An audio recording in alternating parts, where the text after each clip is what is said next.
Everyone. I just talked to Mary Lou Follett, and she is such a beautiful, beautiful lady. You're going to love this. She is 15 years post bariatric surgery. It's absolutely incredible because she lost all of her weight and then has maintained her goal weight this whole time. It's really not that common. And she just figured it out. She actually went to Mexico the same way that I did and didn't have a lot of support. 15 years ago, there wasn't a lot of support available. She blazed her own trail. She made it happen. And if you want to know what it takes to be a successful maintainer, listen to this because she figured out what it would take for her. There were no prescriptions. There was not a lot of support, but she figured it out. She also was very courageous in sharing her story of childhood trauma and abuse. So that was happening for her as well. And if that's a sensitive subject for you, I just want you to know that that is coming up. So trigger warning for all of those that might be sensitive. But if you can, she really is someone to listen to because she approaches her whole journey with courage and grace and compassion. And I think you will love it. Enjoy.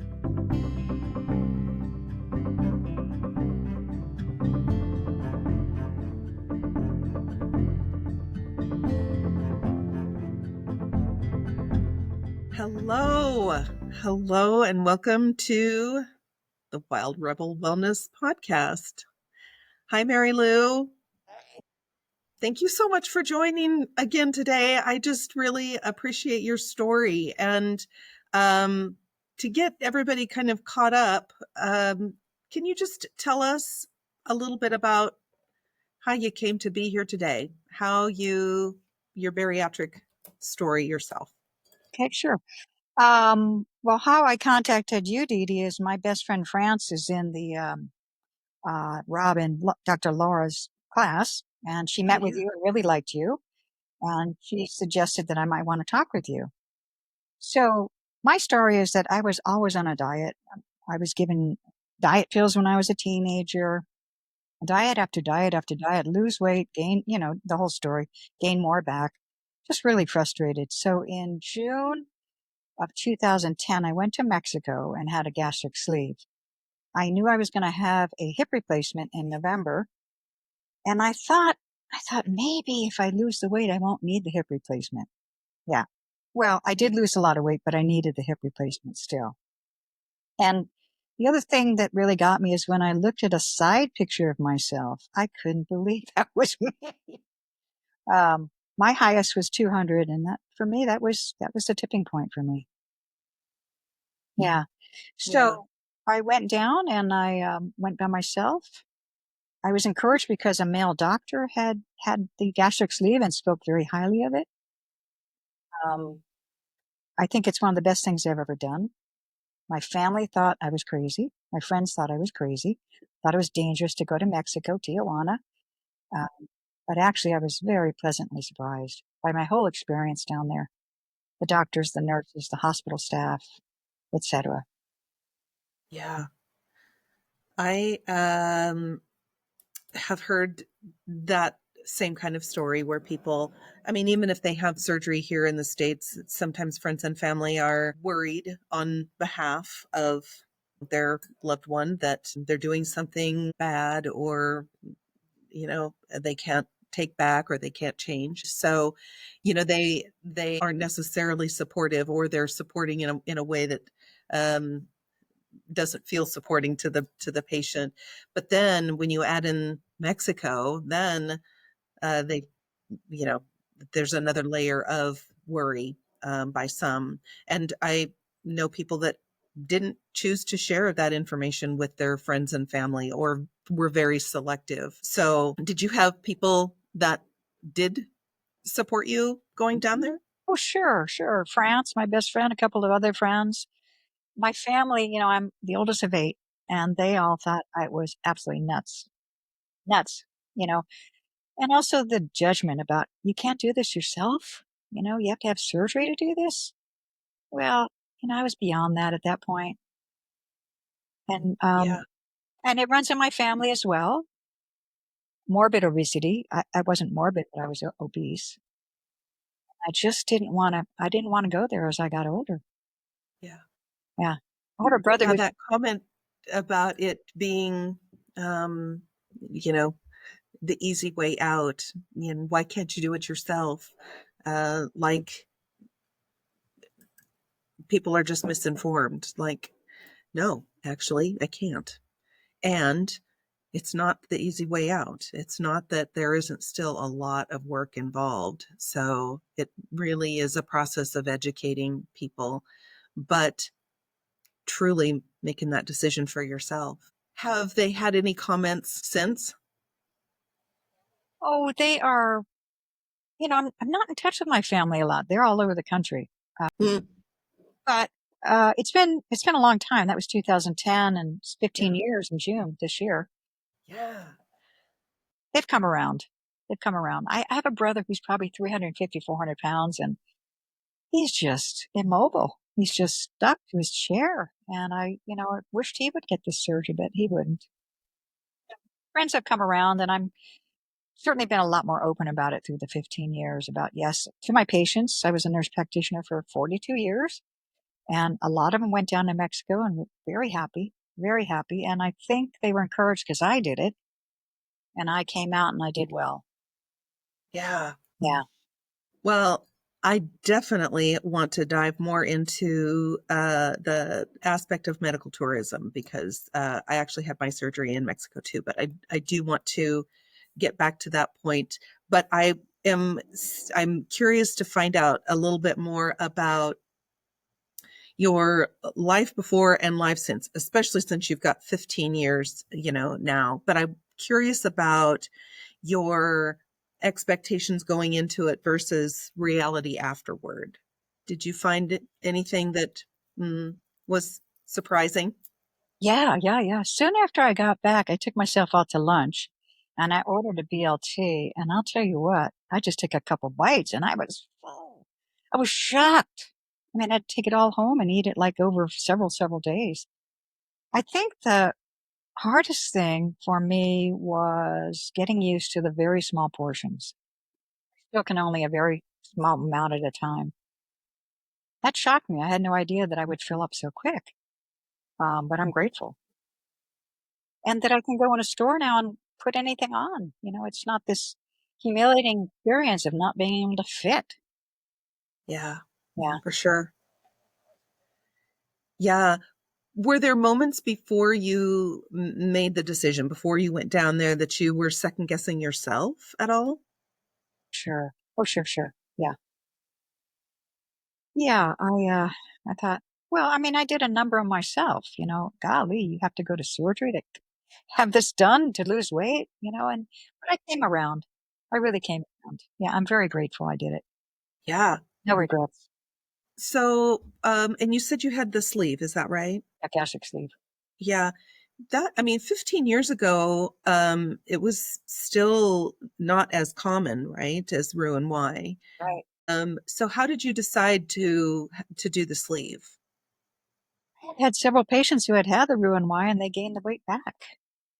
Really? I had Hmm. a patient who had the gastric sleeve, but instead of cutting off that portion between the two halves of the stomach, they stapled it. She gained her weight back. Mm, I thought, no, gastric sleeve is the way to go after doing some research, that people tend to keep the weight off. yeah.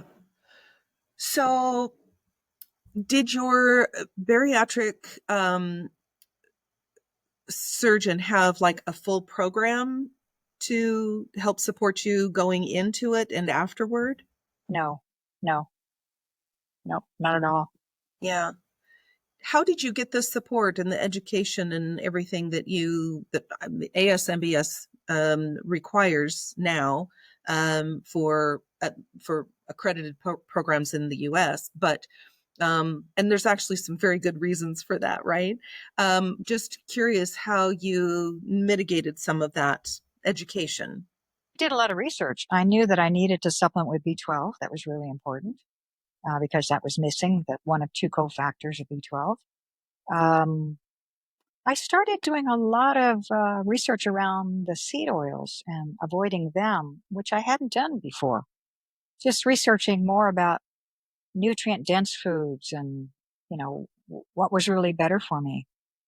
And the importance of supplementation and getting lab tests periodically to make sure that I was really okay and all my values.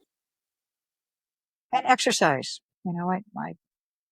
I exercised some at the beginning, but lately I've really been exercising at the gym. I know that's an important component. Or movement, walking my dogs. Yeah. Yeah. Um, did you have after surgery, did you go through the, liquid phase and the puree and all of those phases that most of the programs coach us through now, but did you go through those as well? Not very long. Not very long. I didn't. It wasn't appealing to me. I mean, I did eat softer foods for sure. I knew I was healing. I had to take the acid reducer for a while. I didn't want to be on that long term because it's just not really good. Um, I just ate smaller portions. Yeah. And I have found that I can't eat as much and I'm not as hungry. Yeah. So in 15 years, tell me a little bit about your, journey with weight loss afterward. Was it pretty consistent? Had you experienced any regain after a while? How has your weight loss journey been? Well, I went down to 122 pounds. I was too thin. Friends were telling me I was too thin. So I intentionally tried to eat a little bit more. Um, then I got COVID in 22 maybe, and I went back to 135. Then I got COVID and I went back to 122, maybe even 118. I lost a lot of weight. I couldn't eat. But I've been steady now at 130 for 4 years, 3 years, 4 years, and it just seems to stay right there. That's great. I'm That's fortunate, amazing. really fortunate. What's that? I'm fortunate Oh, and grateful. well, it sounds like you are pretty aware, you're pretty educated, and you know what's needed and what works for you. And so to that point, what is, you know, a typical day in the life of Mary Lou? Um, well, I'm retired, so I sleep in. I get up, have a cup of coffee. I might have a half of a little yogurt with some basil seeds in it, or a half orange.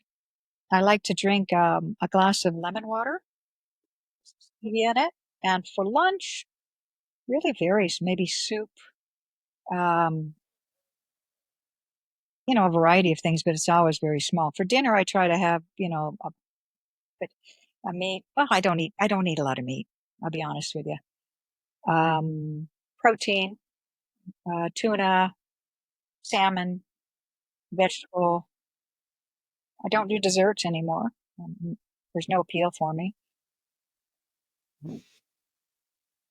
Do you do you track actually have you ever tracked your, carbohydrates or calories or protein, any of that? No, No. not at all.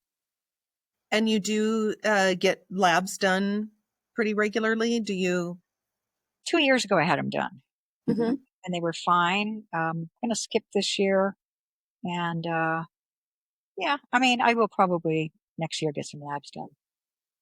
And do you have your primary care order your labs? Actually, I order them on Life Extension.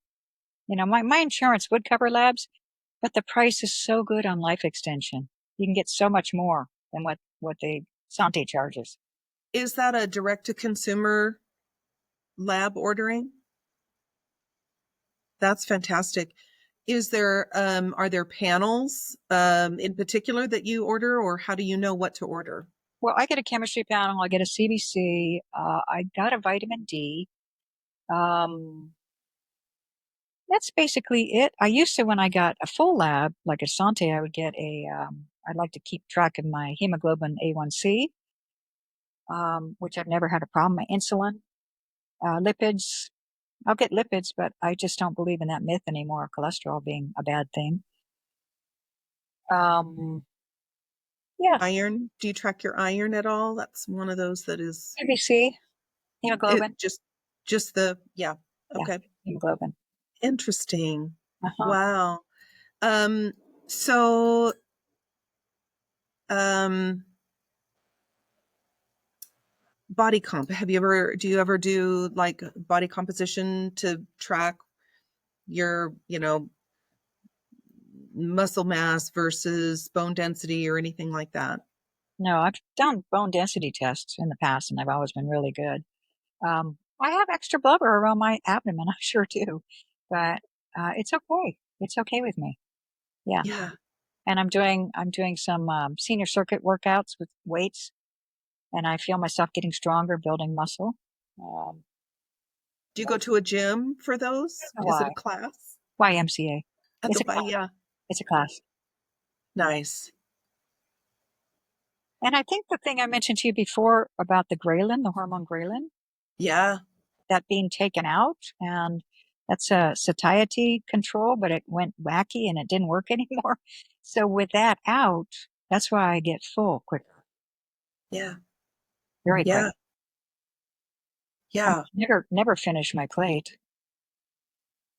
Isn't it It's crazy? I mean, 15 years. my Huh? yeah, I after surgery, my brother told me, that he said you could have put on a clinic for eating just about whatever, most people under the table. And then afterward, I just get full. And that is part of the tool, right, at work. But it's still really important, obviously, to choose the what.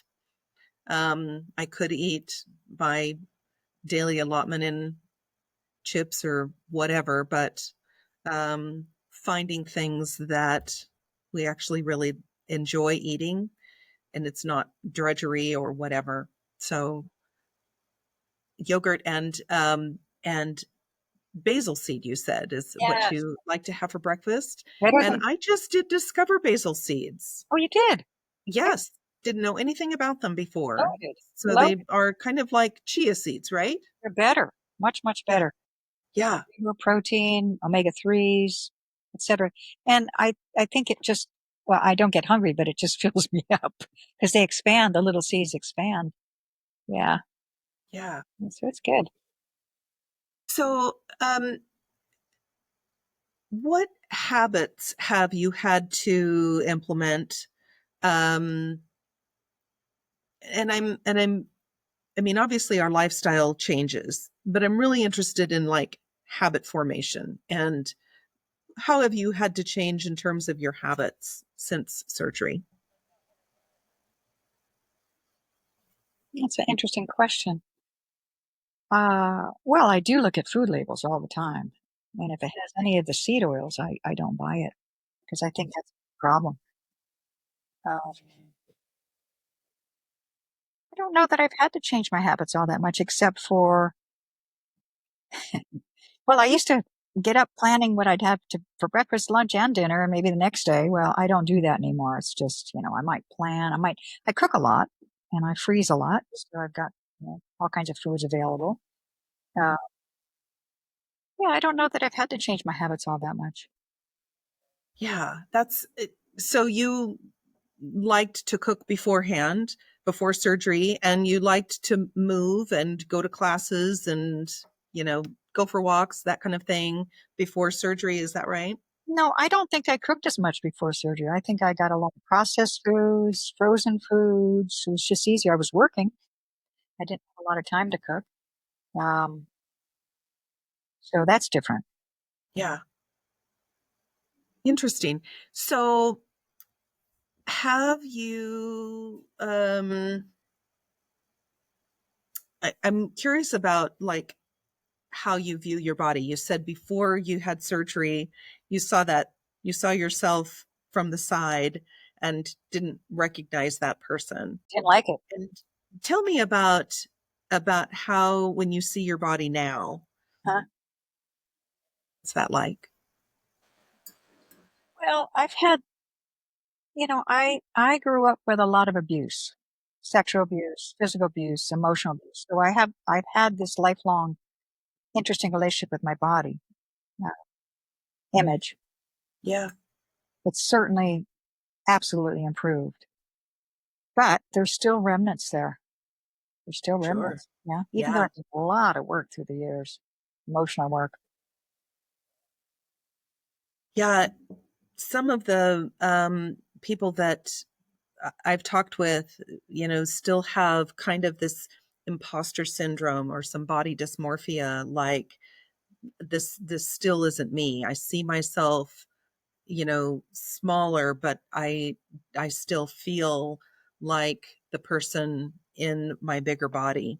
And then when they see themselves, in pictures in this thin body, they're like, they had the same experience like when you saw, yourself from the side in a bigger body, only it's like, that can't possibly be me, or I don't deserve this thing, this, I don't deserve this happiness or whatever. And so it's really interesting how our mind um, changes or doesn't, rather. And so I was just curious because a lot of people are still struggling with that early after their surgery, and the weight comes off so quickly, and it's like all just very new. I'm curious too um, about social perceptions. So people that knew you before, and then people you know that saw you afterward. You said you didn't really have a lot of support from family. Did you have support from other people, or did you get um, kind of some backlash from other social situations and friends, work, You know, whatever? I had a lot of support mostly. And if I got any backlash, I just, okay, that's their problem. It's not mine. That's their issue, you know? No, mostly very supportive. And, people would say, wow, you lost a lot of weight. How'd you do that? And the first it was a little hard to say, well, I had surgery. But Yeah, after yeah, that, I just was very open because I'm all about being truthful and honest and letting people know exactly what's going on with me, who I am. And I think that encouraged some people to be more honest too. Yeah. yeah, yeah. It does. So the emotional side of all of this is, they say they do surgery on your stomach, not on your brain or on your emotions. And especially when we have trauma or a lifetime of shame, um, that doesn't just go away. Then there's nothing that the surgery does to help or address that. Have you what resources or what support systems have you found to help with that in your case? Ooh. Well, I've done tons of counseling in my life, group therapy. I got a master's in counseling, and it was an experiential program around family of origin. So I did a lot of healing around my wounds with my family, and forgave my father, forgave my mother. And I'm sincere about that. My dad's still alive. He just turned 98. Um, so I think I had all those resources and tools on hand before actually I even got the surgery. But then, of course, it's just been a process of becoming more comfortable with myself, um, being more authentic with myself, honest with myself. So I'm curious, 15 years ago, you didn't have support. Everybody was telling you you're crazy. You're going to Mexico. There really aren't regulations. It's the Wild West. Do you do you think that you would have been that it would have made any difference if there were different support systems in place for you at that time? Would it made a difference at all? Well, I'm independent. I'm very independent, Been picking up on that a little bit. I and like it. I'm a risk taker. You know, I take a lot of risk. I'm an Aries. I don't know that I would have. I did make sure they did a barium swallow at the end to make sure I didn't have any leakage because they did tell me if I go back to the States and have a problem, nobody here is going to work on me or help me. So that was a Yeah. big risk. Yeah. Yeah. But I felt confident they did an excellent job. Yeah. And, you know, a lifetime of being in groups, I don't want to do that anymore. I didn't want to do that Yeah. anymore. Yeah. Well, and it sounds like you figured out your own path. There wasn't really a need for the support. It sounds like you created your own community, your own life Right. of supporting all of you. Right. Yeah. Yeah. Yeah. Yeah. But I think they do play a really important place. I think What's that? Oh, it's support groups, group, you mean? especially Yeah. if, you know, people are early in the stage of, you know, coming to terms with they have a problem and they need the support and resources. Yeah. Like support. And it sounds like, I mean, you did a lot of research and you're, in the medical field. And so you had an opportunity um, to become educated. And I did the same thing. I had surgery in Mexico as well. And I did a lot of research and like 2 years worth of diving down that to make sure that I felt entirely comfortable. Right.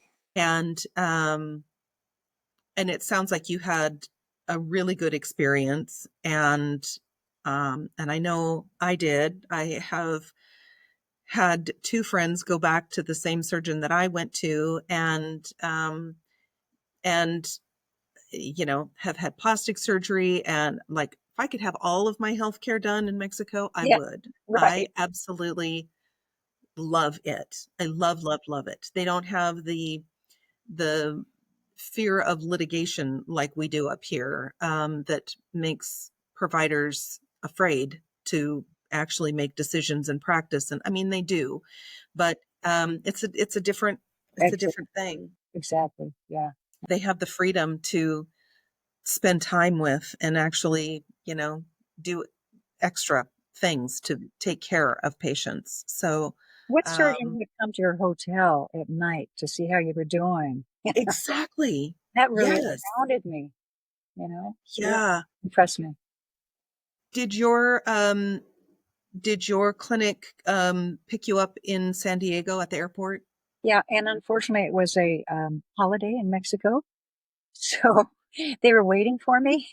I got there in the afternoon. They were waiting for me. Traffic was tight. We didn't get there till much later, and they just rushed me right into surgery, which was okay. It's okay. Yeah, it worked.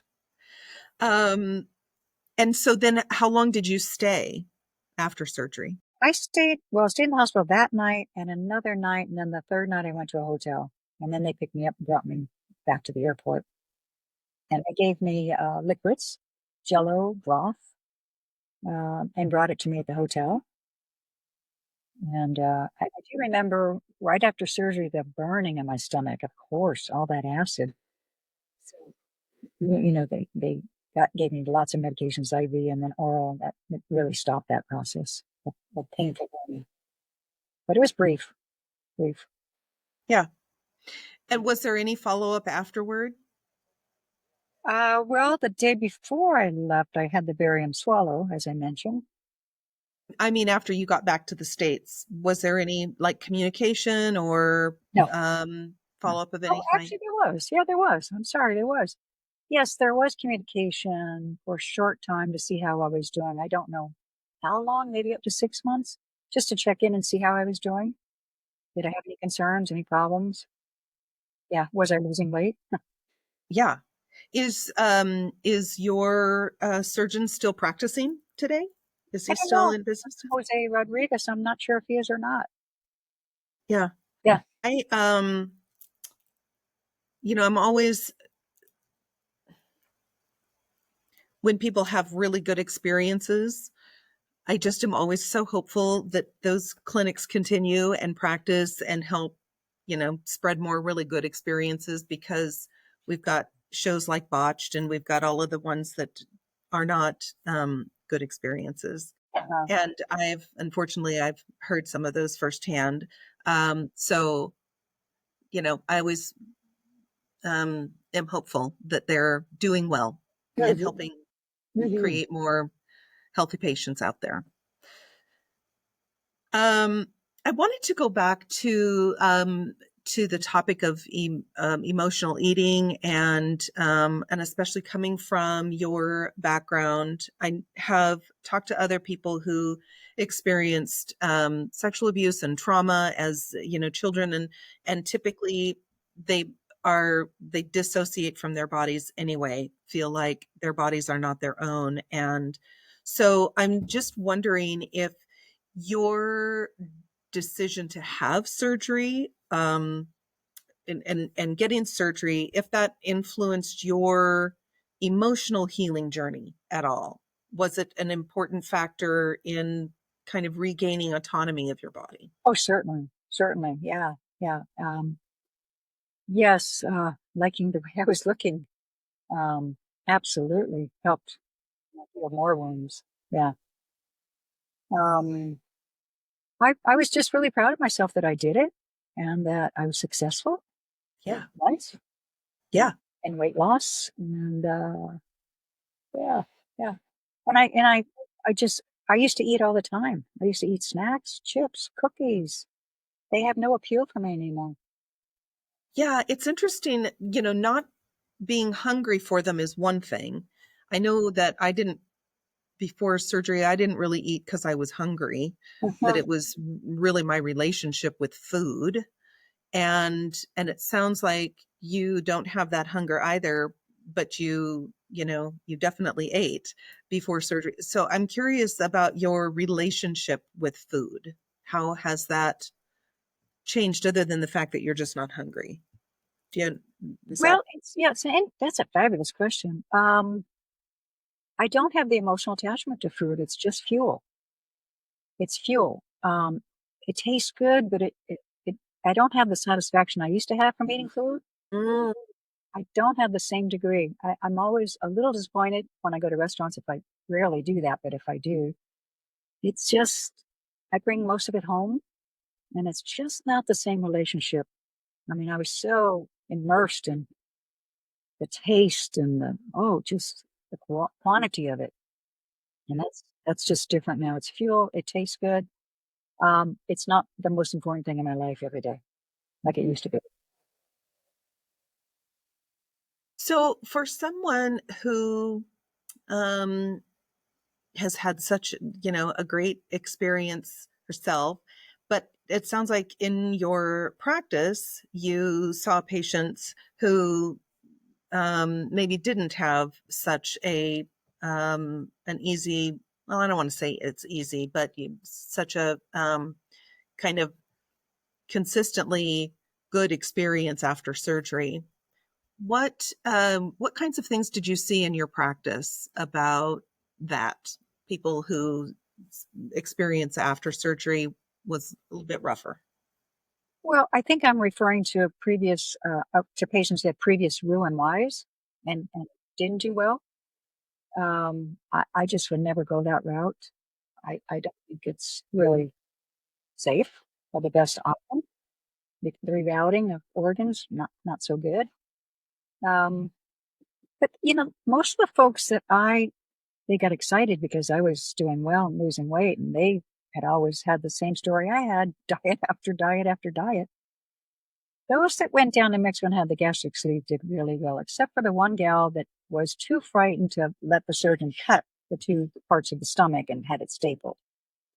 Uh, that that didn't work. She gained all that, and she was a candy person. She really liked her candy. Couldn't give it up.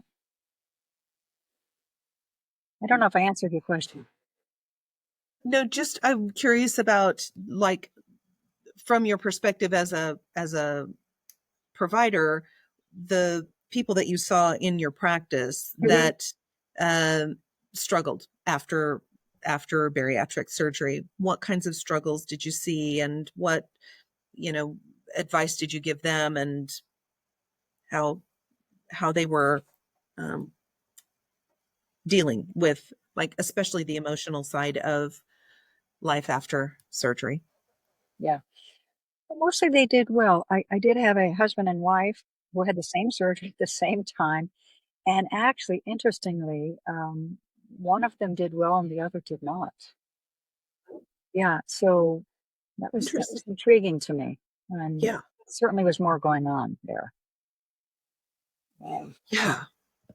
As far as Um, still having the immense hunger. Yeah. It's emotional. Okay. it is there. I mean, we are emotional beings, right? We have, um, it's the reason we're here is to experience this wide range of emotions, and how we deal with them is just as wide of range, right? So it's all very different. And I'm just, the reason that I'm doing this podcast is because I'm so interested. Every single person's journey is so different.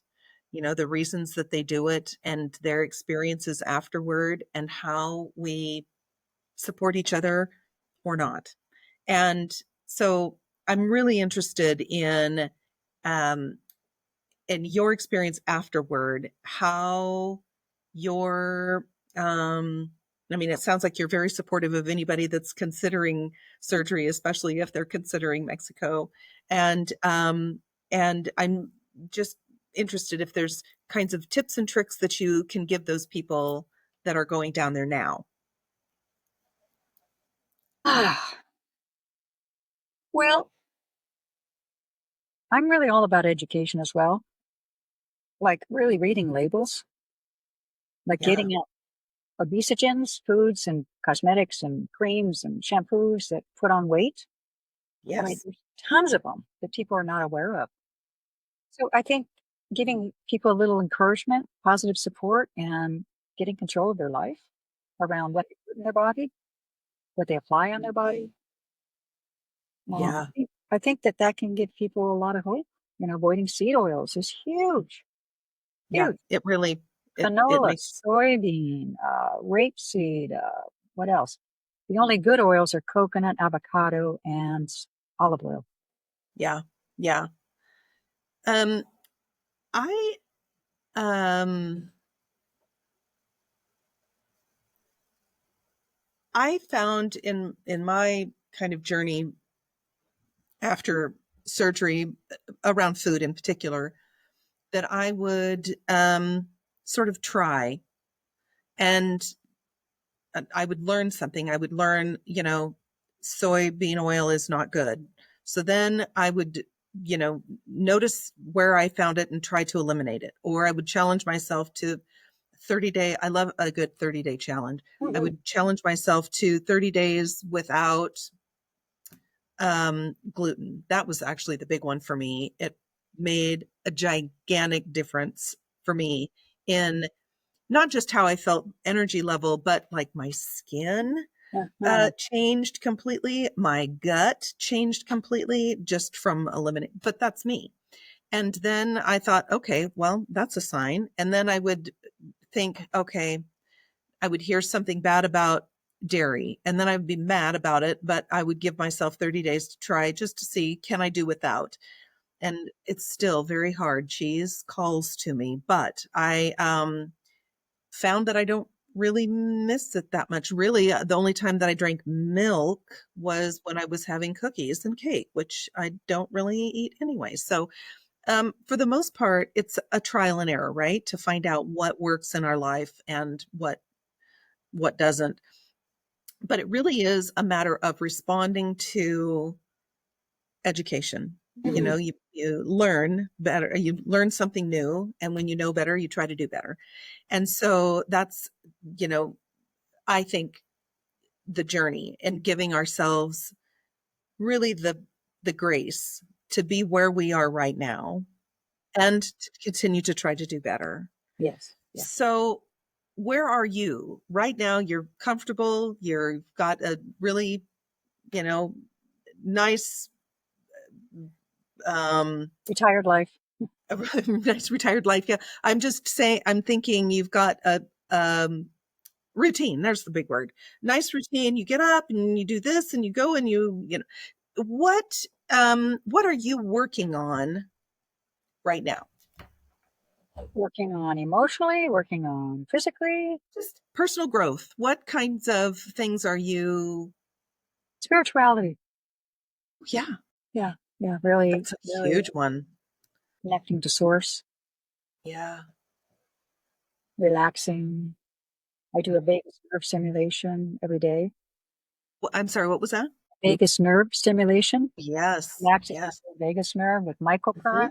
I'm really into microcurrent. I'm into being outside in the sun Yes. and doing yard work and gardening, Grounding in the earth. Love it. Yes. grounding. Read. I read a lot. Jigsaw puzzles. Take my dogs for walks, hikes. I love it. Get together with friends. Sleep in. Yes. Yeah, Quality sleep. We're hearing more and more about what an impact that has on our overall health. Um, so and good to relaxing. know. Relaxing. Beautiful. Uh-huh. Is there anything that I haven't touched on? I mean, I just feel like you've got such a wealth of information from this experience. You're, a veteran we can all learn from. Is there anything that I haven't covered? I'm probably going to think of 14 things as soon as we get off this call, but I am curious if you can think of something that I haven't asked that you'd like to share. I think you've covered a lot of it. Quite a breadth. And I also want to say what a fabulous service you're offering. Oh, A support to individuals that really need it, want it, just being really out there, yeah. being involved in You Dr. know, Group.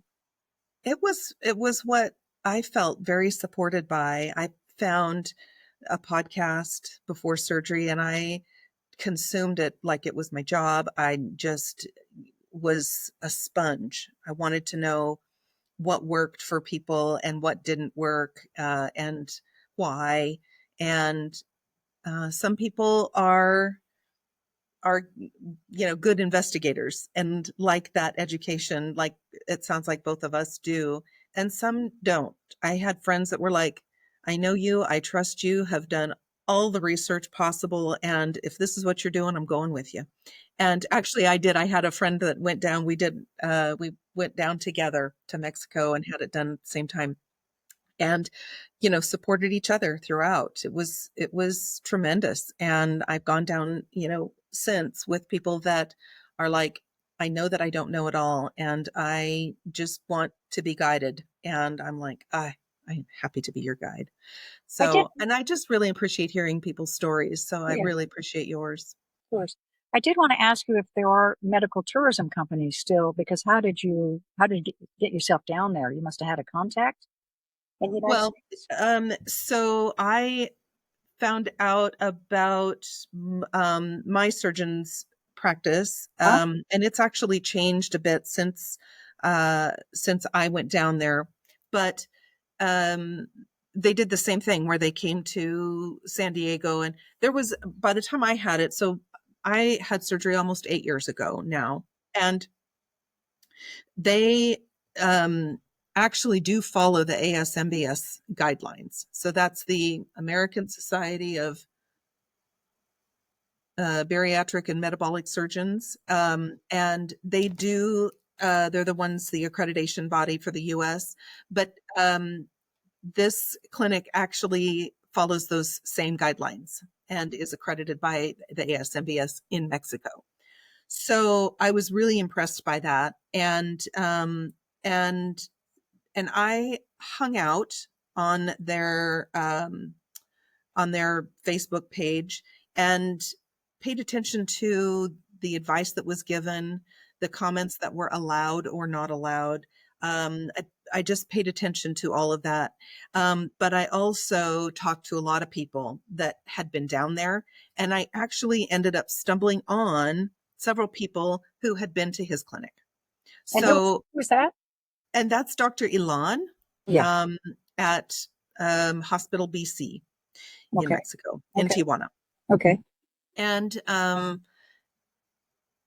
he himself is, I just can't say enough great things. He gives his cell number to take home in case there's a complication and the surgeon, and I end up in the ER and the surgeon is like, oh, you've had bariatric surgery. I can't touch you. I will give his phone. I don't know if he still does that, but he did, and was very available to help if there were complications. I had no complications whatsoever. I mean, none. And so I was fine, but I just really appreciate it. And they did come to the hotel afterward and have continued to follow up. It's just really, and they continue to reach out and make sure. I mean, all of these years later. So I really appreciated it. But doing homework on the places in Mexico, it's not easy because it is medical tourism and they have a vested interest in making sure that only the good news gets out. Right. Right. But it doesn't take much when there's a bad situation for that information to be able to be found as well. Sure. Sure. Which again, I just like to make sure that the good ones.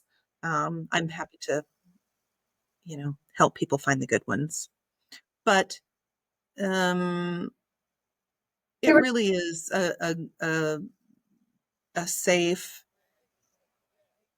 very. Um, I don't know. Like I say, if I could have all of my healthcare done in Mexico, I would. Um, Yep. Attentive, yeah. clean, educated. Yes. Yeah. I mean, totally the opposite of what people might think of, healthcare in Mexico. Yeah. Absolutely impressed. Me too. Me too. Um, the plastic surgeon, I did have plastics done afterward, and she is amazing. She's got her own recovery center. Oh yeah. She had her own um, nurses go to the hospital. And like I worked in hospital, I still work in hospital, and I'm like, I cannot imagine a hospital letting a surgeon bring their own staff in. How does that happen? She's like, yeah, they didn't really like it, but I told them it's plastic surgery. Wounds are my livelihood. This is my patients. They either let me do it or I go somewhere else. And so she knows what she's doing. She has a masseuse at at the recovery center that gives lymphatic massage.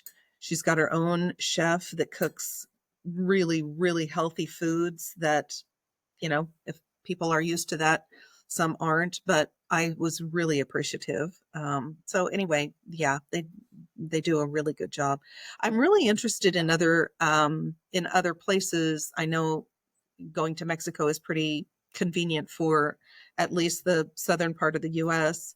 Um, and I think there's people from Canada that have gone down, but I know that like in Europe they go to Turkey or they go to Israel or whatever. And I don't know about other places, but I'm really curious about tourism in other countries. Hmm. Hmm. And I think it's really important for people that are thinking about this surgery to hear these success stories. They give them some hope, give them a lot of hope, actually. Very much. Very much. Yeah. Yeah. All right. Thank you again, Mary. I really appreciate your time and your story. And really, it sounds like you're a pretty courageous lady, and probably take that for granted a bit. And I just really wanted to appreciate what you've shared today. And I really hope that it continues to inspire the rest of our community here. Thank you. This Thank you for what you it's do. You do. absolutely my pleasure. Yeah. Have Uh, a great day. you too. Bye. Take care.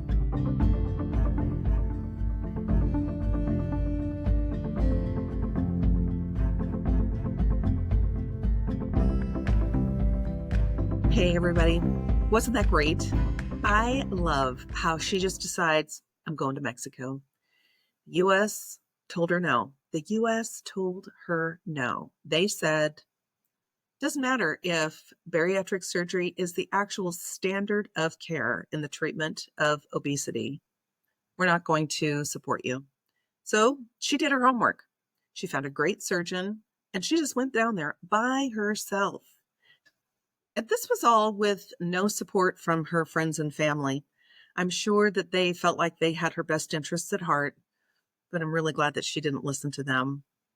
No, this is a very courageous lady, and she had two paths that she was walking. She was healing from a lifetime of obesity and also childhood trauma and abuse. Two paths of healing that she merged. This is one courageous lady. I just loved her, and she's definitely a rebel that I can stand with.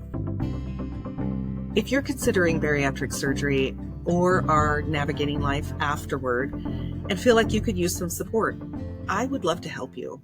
I had bariatric surgery over 7 years ago and am also a national board certified health and wellness coach.